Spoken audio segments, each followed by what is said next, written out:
natin yung mga tanim natin ngayon. Oh, diba? Kasi umuulan, guys. Ano sila, parang very healthy. At malabo na. Oh, doon din, malabo pati yung mga grass. Yung kangkong. Pinakatoy na lang, guys. Para madali. Malinis.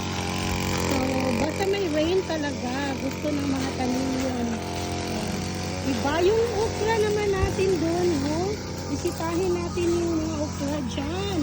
Oh, ang daling lumaki.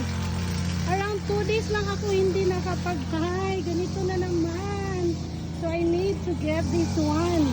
Oh, my gosh. Look at, guys. Oh, ang dali nila lumalaki. So, makapitas naman ako ngayon, guys. Oh my God. Parang, isang more than may yan, may dangaw yan. O diba? Ang dali lang pala. So dito naman ang ganda ng flower ng okra, guys. Look at this one. Ganito pala yung okra.